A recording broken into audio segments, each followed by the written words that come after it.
Bonjour, dans ce TP, notre but sera de fabriquer du paracétamol. Nous suivrons le protocole ci-contre afin de pouvoir créer notre propre paracétamol et nous irons faire un test au banc de Koffler pour vérifier si notre synthèse a ou non créé ce fameux paracétamol. Il faut savoir par ailleurs que le paracétamol est fabriqué à partir de paraminophémol ou 4-aminophémol sur lequel on fait réagir l'anhydride éthanoïque. Voici leurs particularités, mais nous reviendrons sur ce tableau un petit peu plus tard. Commençons notre synthèse. Tout d'abord, mettons dans notre fiole graduée 2 ml d'acide éthanoïque pur. Ensuite, déposons 25 ml d'eau distillée, ainsi que 2,8 g de paraminophémol qui sont déjà présents sur notre paillasse. Ensuite, nous déposons un barreau aimanté dans cette fiole graduée, puis nous allons déposer un réfrigérant à air. L'ensemble sera placé dans un bain-marie à environ 80 degrés et on commence l'agitation jusqu'à la dissolution complète du paraminophémol pendant environ 10 minutes. Ensuite, nous allons refroidir cette fiole graduée afin de la mettre à température ambiante, sachant que le réfrigérant à air est toujours présent dessus. Pour continuer, nous allons enlever le réfrigérant à air et nous allons déposer 3,5 ml d'anhydre éthanoïque pur à l'intérieur de notre solution. Remettons ensuite le réfrigérant sur notre fiole et ensuite on va remettre cette solution au bain-marie à 60 degrés pendant environ 10 minutes pour que la réaction de synthèse se réalise afin de pouvoir créer notre propre paracétamol. Cette fois-ci, nous allons placer notre fiole graduée dans un bain de glace et à l'aide d'un agitateur en verre, nous allons mélanger le contenu de notre fiole et nous allons gratter les parois. Des petits cristaux blancs vont apparaître en quelques minutes grâce à ce refroidissement. Ensuite, nous allons récupérer le paracétamol de notre solution et nous allons réaliser une filtration sous vide à l'aide de l'appareil ci-contre ainsi que d'un filtre Buchner que nous allons laver à l'eau distillée juste au préalable, que nous allons ensuite déposer notre paracétamol dessus et pour éliminer toutes les petites impuretés. Nous allons ensuite récupérer ce paracétamol et nous allons le mettre dans une petite boîte afin de pouvoir le conserver. Mais nous allons prendre une petite partie et le déposer sur un banc de Colfer qui a une température passant de 0 à plus de 300 degrés en allant de la droite vers la gauche.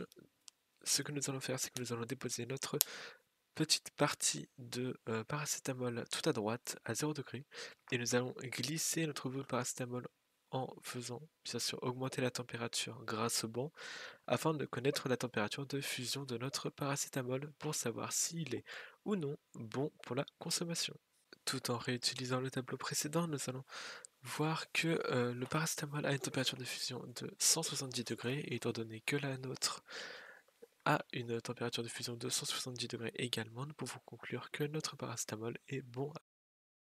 Après, c'est bien de faire tout ça, mais on peut aussi se poser la question de quel est l'intérêt du chauffage au départ, quel est le rôle du réfrigérant à air et quel est l'intérêt du refroidissement en fin de réaction.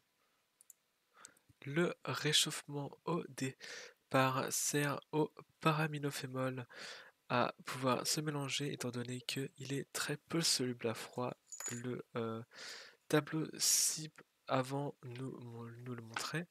Donc on chauffe ce mélange pour mieux dissoudre ce paraminophémol dans le mélange au anhydride éthanoïque. Ensuite, le rôle du réfrigérant à air est de refroidir les vapeurs qui se condensent et qui retombent dans l'air Erlenmeyer.